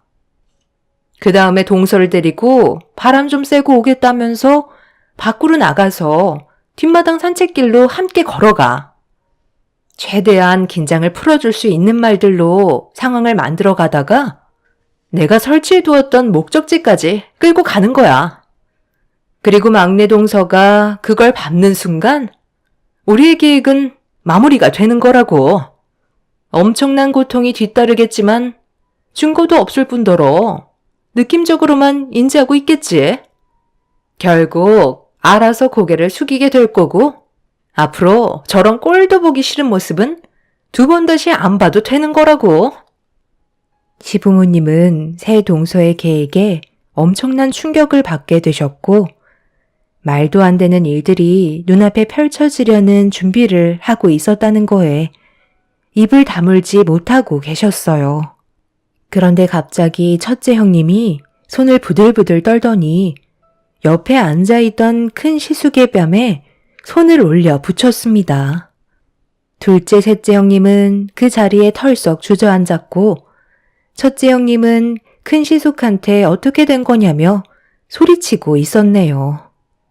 첫째 형님이 큰 시숙의 뺨에 손을 올려 붙인 이유는 캠코더에 찍혀있던 모습을 담은 사람이 큰 시숙이었어요. 막내 동생인 저희 남편과 제가 불행해지는 모습을 보고 싶지 않았는지 저희만 빼고 새 형님의 집안끼리 여행을 갔을 때 이런 계획을 듣게 된 큰 시숙이 캠코더로 전부 다 촬영해 놓으셨던 거네요. 시숙은 첫째 형님 몰래 저희 집으로 찾아와 캠코더를 건네주시면서 도저히 함께 살아갈 수 없을 것 같다며 결혼 생활에 대해 후회를 하셨어요. 저희는 정말 큰일을 당할 뻔했지만 큰 시숙의 옳은 결정에 사고를 면할 수가 있었죠. 시부는 그 자리에서 경찰에 신고를 하게 되었고, 캠코더에 찍혀 있는 내용대로 뒷마당에 연결되어 있는 산책로를 걸어가 목적지에 도착을 하니 동물을 잡는 덫이 설치되어 있었습니다. 제가 그걸 밟게 된다면 아마 제 발목에는 평생 장애가 생기게 되는 순간이었죠. 그리고 엄청난 고통으로 인해 유산까지 될 수도 있는 엄청난 일을 첫째 형님이 꾸미고 있었습니다. 오로지 제가 자기 멋대로 부릴 수 없다는 이유 하나만으로 사람이 해선 안 될 행동을 저지르려 했다는 거에 엄청난 소름이 온몸을 감싸고 말았네요. 둘째, 셋째 형님은 그 자리에서 무릎을 꿇으며 저에게 용서를 구했지만 첫째 형님은 저에게 절대 용서를 구하지 않았어요. 오히려 더 큰 소리를 치며 이성을 잃은 모습을 보여주었죠. 결국 새 형님들은 경찰의 조사를 받게 되었고, 이런 끔찍한 일을 계획했다는 거에 엄청난 실망을 하게 된 큰 시숙은 이혼을 결정하게 되었습니다. 그리고 둘째 아주버님은 현재 별거 중인 상태라고 하네요. 모든 걸 계획한 첫째 형님과 그 뒤를 도운 형님들은 저에게 피해가 가지 않았어도 계획적인 범행을 저지르려 했다는 거 하나만으로 법적 처벌은 면하지 못했습니다. 둘째, 셋째 형님은 폭풍 눈물을 흘리면서 한 번만 용서해달라고 애원하는 바람에 아이들을 봐서 용서를 해드렸지만 첫째 형님은 끝까지 자존심을 굽히지 않으시고 잘못을 인정하지 않았기 때문에 법적으로 처벌을 진행하게 되었네요. 그날 이후 6개월의 형을 살고 나온 첫째 형님은 저희 가족 앞에 또다시 모습을 나타내었어요. 자기가 받았던 상처에 대해 똑같이 돌려주겠다며 또 한 번 난리를 치길래 접근 금지 신청을 하고 이사를 하게 되었습니다. 앞으로 2번 다시 그 사람을 만나고 싶지 않네요. 한 번만 더 저희 집안에 해를 가한다면 그땐 세상 밖으로 나오지 못하게 만들 생각입니다. 제 사연 들어주신 분들 올해도 좋은 일만 가득하시고 가족분들과 즐거운 명절 보내시길 바랍니다. 감사합니다. 안녕하세요. 저는 2살 된 아들을 키우고 있는 30대 초반 여자입니다. 최근에 남편과 많은 고민 끝에 이사를 결정하게 되었는데요. 아무래도 새로운 지역에서 다시 시작을 하려다 보니 쉽지는 않네요. 하지만 언제까지 그곳에서 머물러 있을 수는 없다 보니 큰 결단을 내리게 되었습니다. 많은 부분을 희생하면서까지 이사를 결심하게 된 이유는 제 위로 3명의 손이 동서들 때문인데요. 제가 임신을 하게 되면서부터 여러 가지로 저에게 불만을 가지고 있었어요. 가장 큰 이유는 힘쓰는 일들에 대해서 열애를 하게 되자 본인들이 직접 해야 되는 상황들이 생기면서 불만들이 쌓이기 시작했었죠. 저는 가족들끼리 그런 걸로 문제가 될 거라곤 전혀 생각하지 못했었지만 손윗 동서들은 저와 반대되는 생각을 가지고 있었죠. 그래서 시댁에 모임이 있을 때면 임신한 제가 안정을 취하기 위해 시모가 감싸고 돌면 저에게 많은 질투를 느끼고 있었습니다. 본인들도 임신을 했을 때 시모에게 대우는 다 받았을 텐데 왜 저한테만 유독 안 좋은 시선들을 보내는 건지 이해할 수 없었죠. 그리고 손윗 동서들은 가족들이 옆에 없고 며느리들만 모여 있을 때 저에게 더욱더 심하게 행동하고 있었습니다. 임신했다고 해서 모든 일에 손 놓고 있으면 안 되지. 우리가 똑같은 길을 걸어왔었다는 거 몰라? 막내 동서면 눈치껏 행동할 줄도 알아야 하는 거야. 어머님께서 동서 보고 쉬라고 얘기했다고? 그 말을 그대로 들어서야 되겠어? 우리가 보내는 시선이 어떤 의미였는지 모르는 거 아니잖아. 밖에서 사회생활 안 해본 것도 아니면서 왜 이렇게 눈치가 없는 거야? 임신 초기에는 최대한 몸조심하는 게 좋다고 하셔서 저는 어머님께서 시키시는 대로 한 것밖에 없는걸요. 그리고 방금 눈치를 주셨다고 했는데 저는 그런 걸 전혀 느끼지 못하고 있었어요. 차라리 눈빛으로 무언가를 말하지 마시고 시키실 일 있으면 직접 오셔서 얘기해 주세요. 그렇다고 제가 손 놓고 있는 것도 아니고 어떤 일이든지 도와드리려 하고 있잖아요. 그게 도와주는 거야? 지금 우리가 힘들게 음식하는 거 안 보여? 요즘 젊은 것들은 자기가 하고 싶은 말은 꼭 해야 직성이 풀리나 봐. 나 때는 불만 같은 거 있어도 속으로 삭혔다고. 그런데 동서는 막내라고 아버님 어머님한테 온갖 이쁨 다 받고 있으니까 개념을 아예 상실한 것 같은데? 형님이 얘기하실 때는 무조건 토달지 말고 얘라고 하는 거야.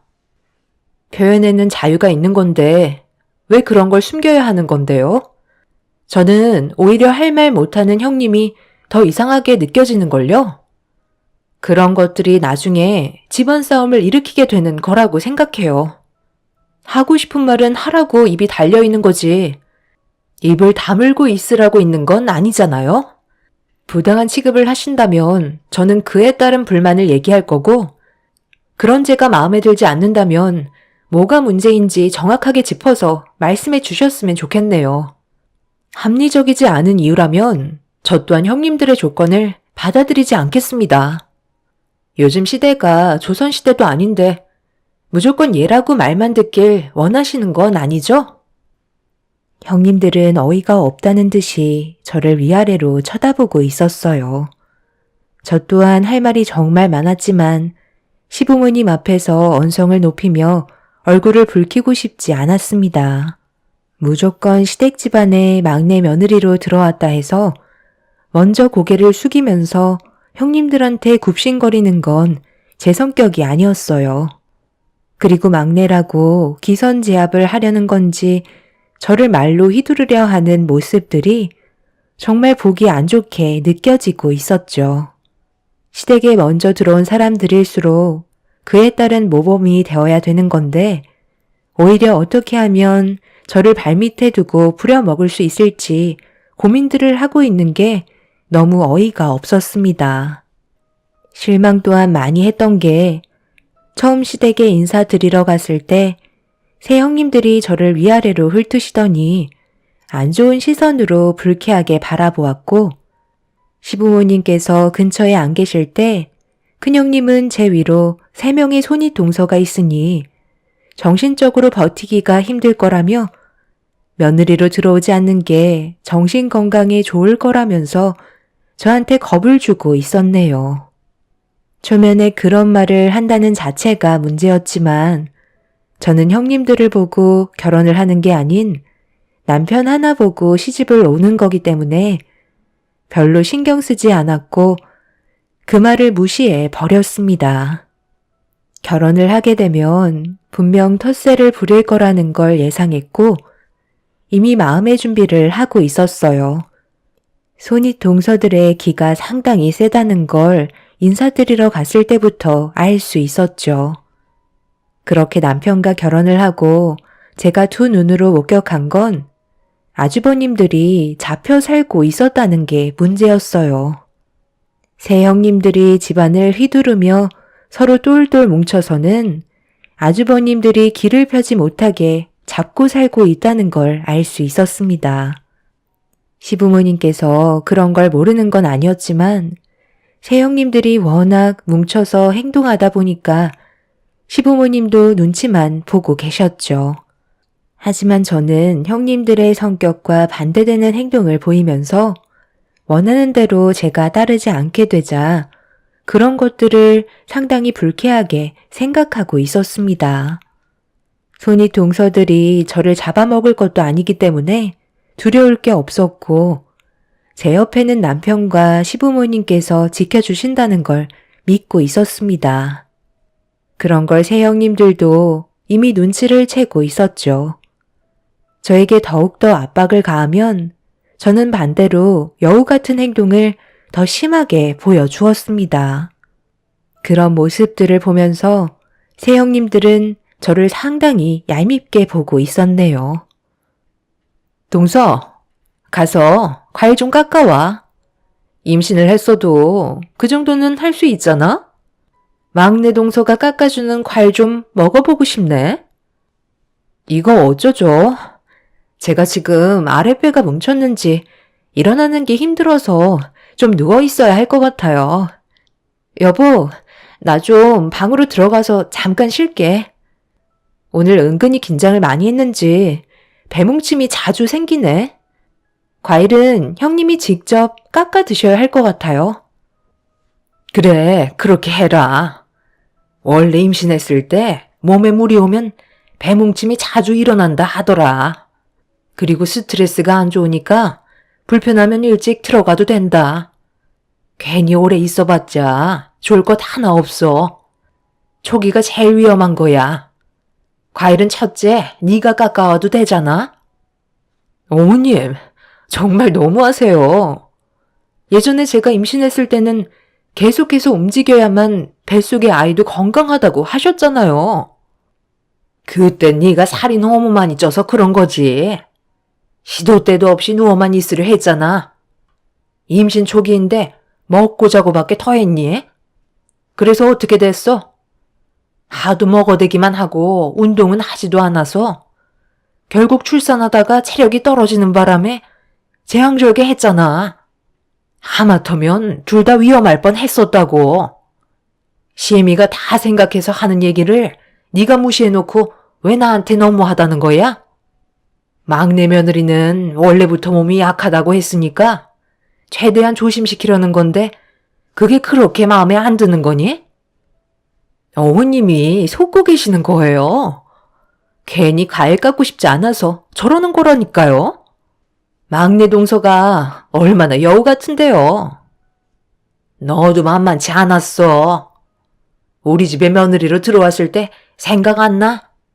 온갖 꾀병 다 부리면서 집안 행사에는 최대한 늦게 도착해선 손가락 하나 까딱하지 않으려고 온갖 잔머리는 다 부려놓고 그것 때문에 큰며느리랑 아마 대판 싸웠었지.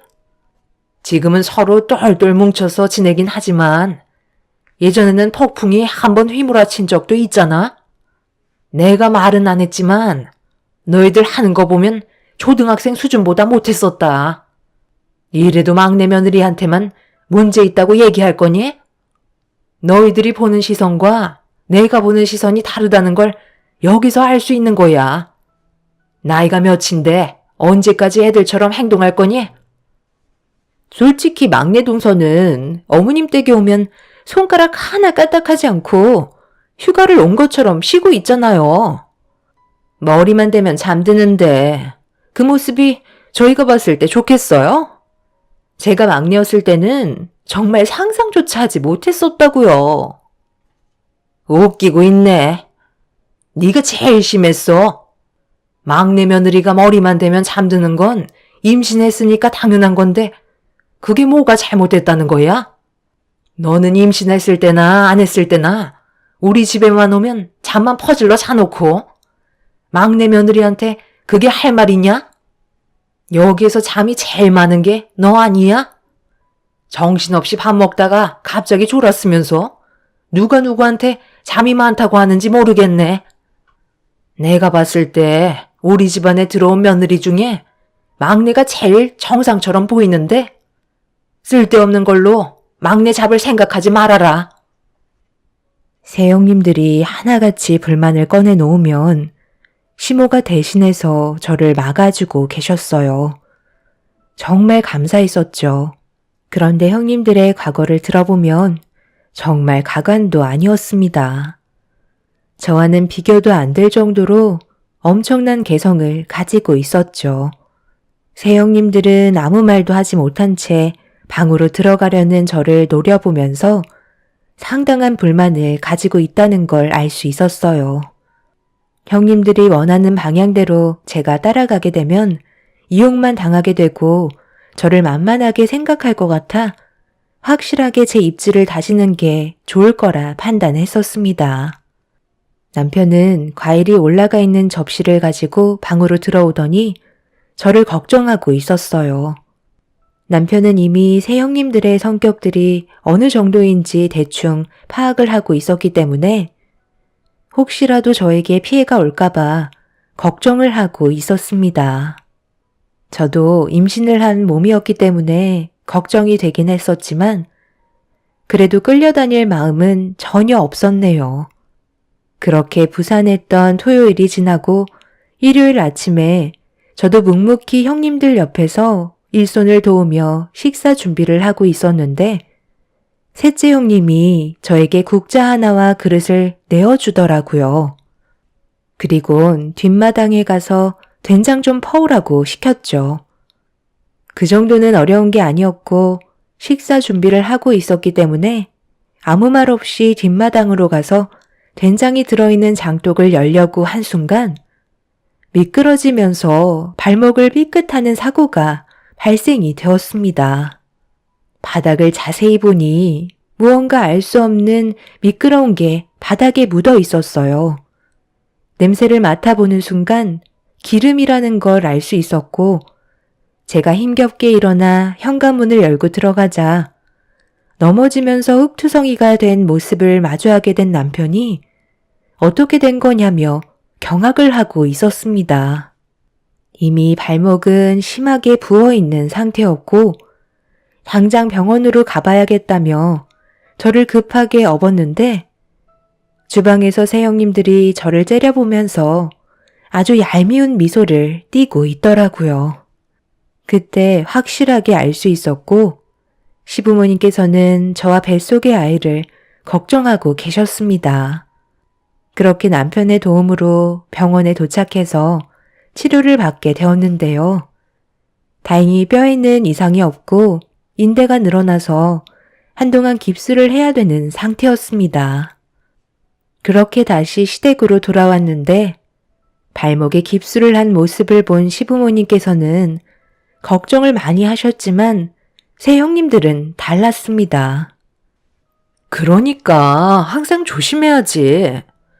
임신했다는 걸 착각이라도 했던 거야?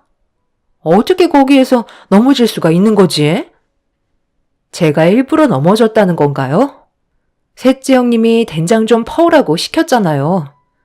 그런데 장독대 앞에 기름칠이 칠해져 있었다고요. 어머, 그래서 지금 그걸 내 탓으로 돌리는 거야? 그런 건 동서가 조심했어야지. 괜히 일하기 싫어서 핑계 대는 건 아니고? 그렇잖아도 내가 가봤는데 넘어질 만한 건 아무것도 없던데? 된장 좀 퍼오라는 게 그렇게 싫었어? 이참에 일부러 넘어져서 앞으로 손가락 하나 까딱하지 않겠다는 거잖아. 동서가 말했던 기름은 조금도 찾아볼 수가 없던데? 내 말이 틀렸으면 가서 직접 확인해 보라고. 어머님, 막내 동서가 임신 핑계론 한계가 있으니까 일부러 발목까지 접질린 거라고요. 혹시 알아요? 발목 접질린 것도 거짓일지도 모르죠. 서방님이랑 둘이서 짜고 친 연기인지 우리가 알 수 없는 거잖아요? 저는 셋째 형님의 말에 너무 어이가 없어서 남편에게 당장 뒷마당으로 가달라고 부탁했어요. 그렇게 온 가족 모두가 뒷마당으로 가게 되었는데 장독 앞에는 충격적이게도 바닥에 기름칠은 전혀 되어 있지 않았고 조금도 미끄러질 수 없이 깨끗하게 되어 있었습니다. 분명 새형님들이 바닥에 묻어있던 기름을 지웠다는 걸 저는 확실하게 알 수 있었죠. 셋째 형님은 더욱더 큰 소리치면서 자기를 이상한 사람으로 몰아갔다며 그동안 저에게 쌓였던 불만들을 한꺼번에 쏟아내기 시작했어요. 당연히 남편과 시부모님은 저를 믿어주셨지만 새형님들은 계속해서 저를 압박해 나가고 있었죠. 어머님, 이래도 막내 동서 편만 들어주실 거예요? 이거 봐봐요. 얼마나 여우 같은 짓을 하고 있어요. 제가 봤을 때 동서를 계속해서 이런 식으로 풀어주면 나중에는 저희 머리 위로 기어오를 거라니까요. 확실하게 혼 좀 내주세요. 제가 왜 이런 걸로 쓸데없이 거짓말을 하겠어요. 형님들이 저를 그동안 안 좋게 생각해서 일부러 골탕 먹이려고 계획한 거 모를 줄 알아요? 그리고 정말 웃긴 게 장독 앞에만 깨끗하게 청소를 하셨네요. 이왕 하시는 거 주변까지 깔끔하게 청소를 하셔야지 의심이 안 가죠. 제가 넘어진 부분만 너무 깨끗하게 닦아 놓으신 거 티나지 않나요? 그만들 해라. 오늘 이 시간 이후로 한 번만 더 내 앞에서 서로 얼굴 붉히고 싸우면 더 이상 서로 모이지도 말자. 새형님들은 저를 잡아먹을 듯이 무서울 정도로 노려보고 있었고 저 또한 그런 형님들한테 절대 밀리지 않았습니다. 만약 앞으로 넘어졌다면 뱃속에 있던 아이까지 위험해질 수도 있는 상황이었기 때문에 저는 새형님이 저에게 했던 행동들에 대해 절대 그냥 넘어갈 생각은 없었네요. 결국 그날은 더 이상 서로 얼굴을 마주보고 있는 자체가 너무 스트레스 받아서 남편과 저는 일찍 집으로 들어와 버렸습니다. 남편은 앞으로 또 이런 일이 발생될까봐 걱정을 하고 있었지만 저는 받은 만큼 돌려줘야 직성이 풀리는 성격이라 많은 고민에 빠지게 되었습니다. 그냥 넘어간다면 본인들이 이겼다고 생각하면서 저를 더 막대할 것 같았거든요.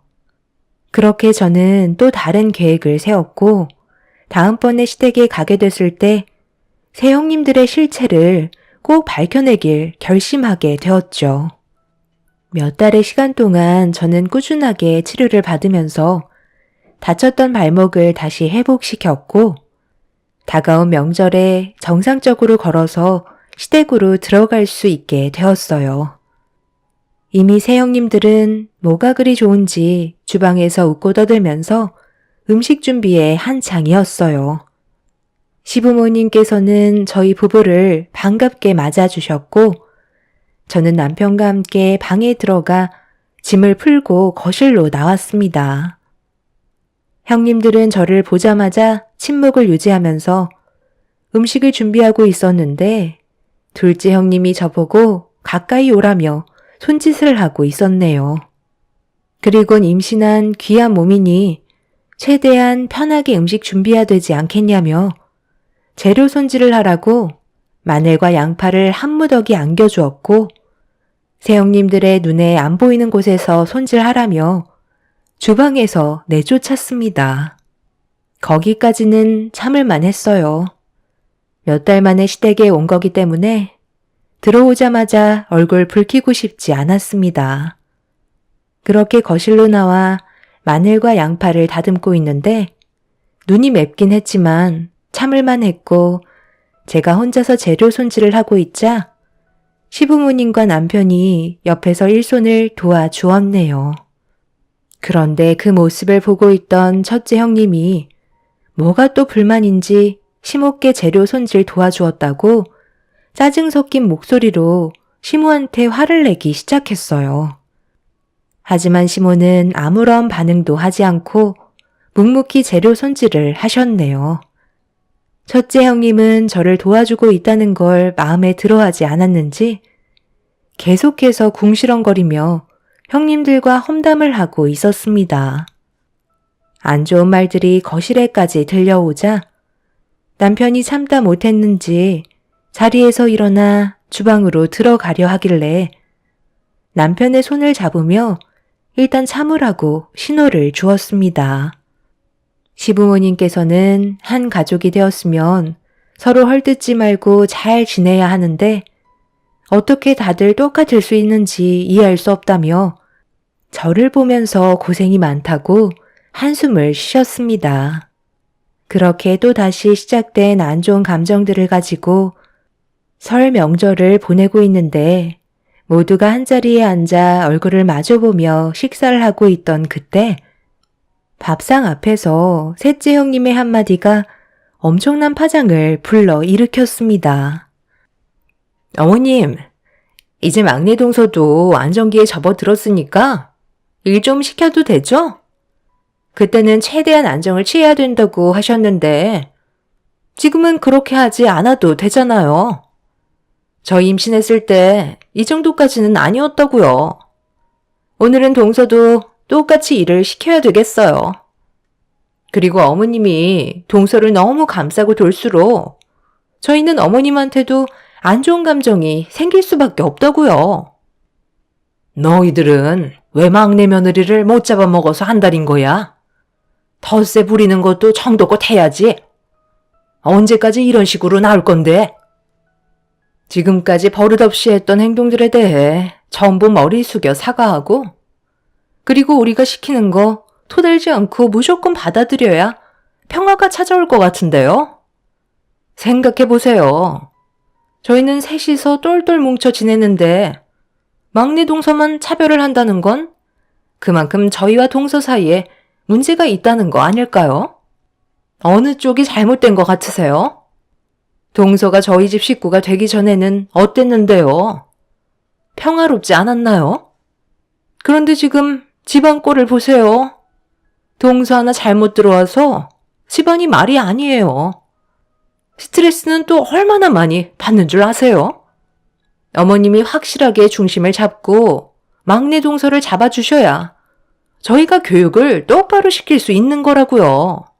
계속 이런 식으로 갈 건 아니죠? 누가 더 많은 피해를 볼 것 같으세요? 제가 봤을 때 저만 정상이고 형님들이 비정상 같은데요. 그 말에 책임들 질 수 있으세요? 뭘 믿고 그리 자신만만하신 거예요? 어머, 동서, 지금 말 다 했어?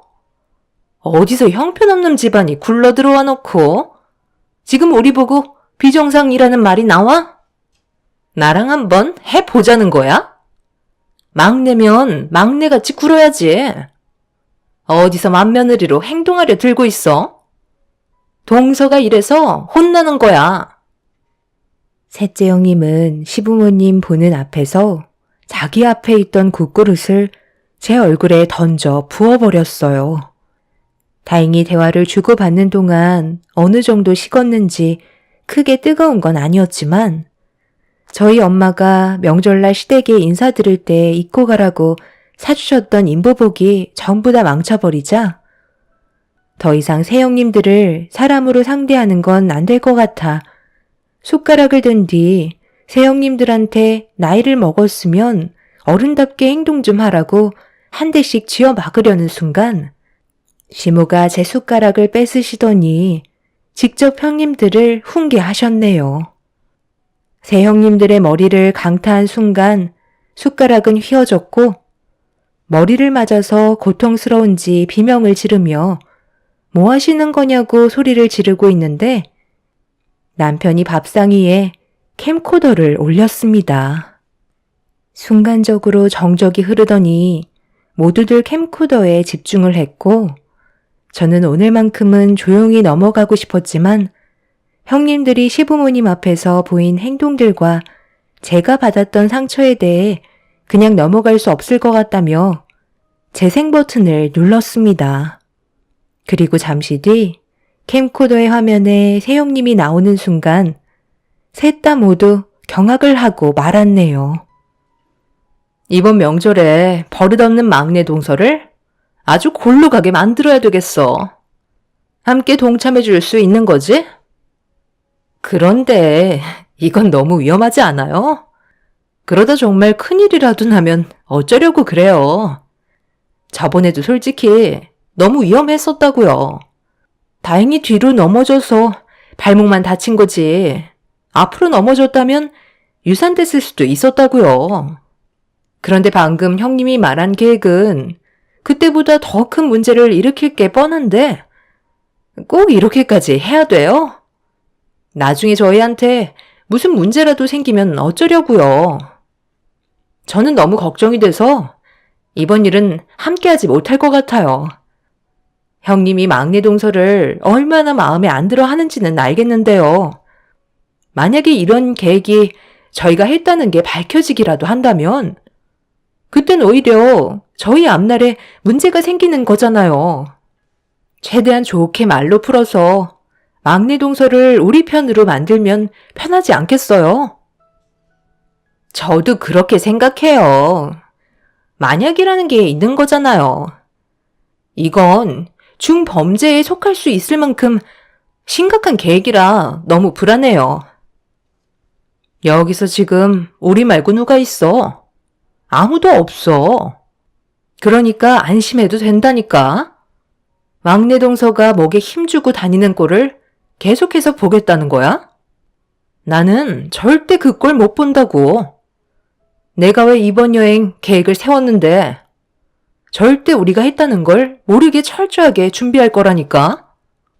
어차피 동서들은 나와 함께 한 배를 탄 사이 아니야? 나랑 등 돌릴 거야?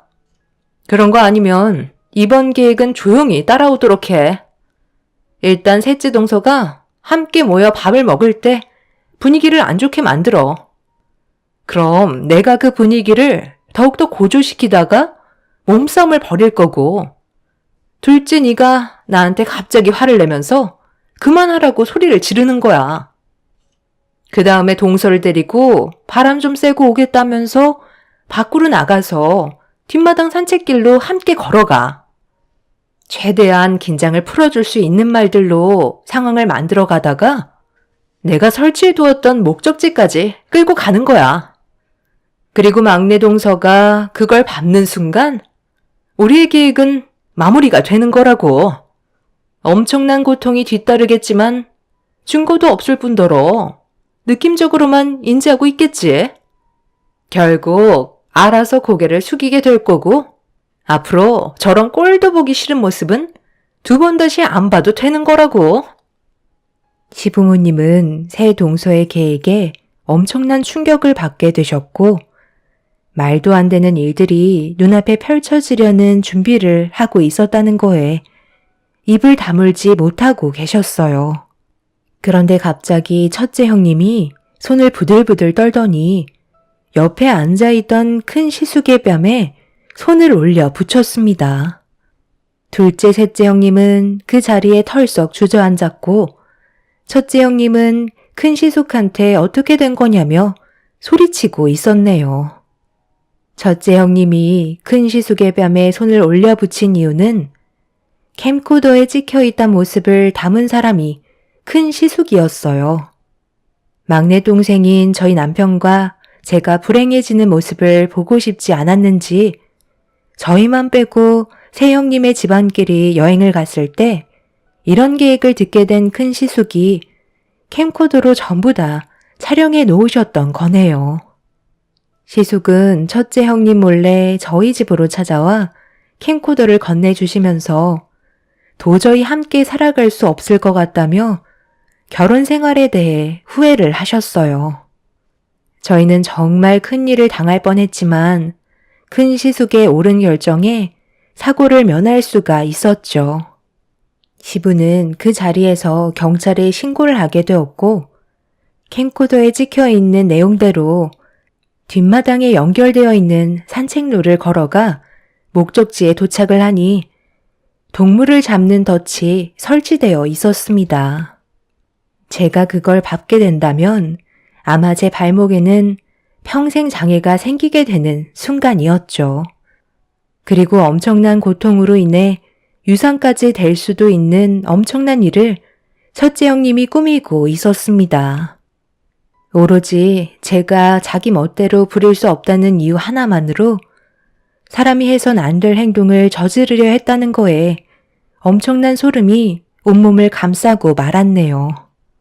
둘째, 셋째 형님은 그 자리에서 무릎을 꿇으며 저에게 용서를 구했지만 첫째 형님은 저에게 절대 용서를 구하지 않았어요. 오히려 더 큰 소리를 치며 이성을 잃은 모습을 보여주었죠.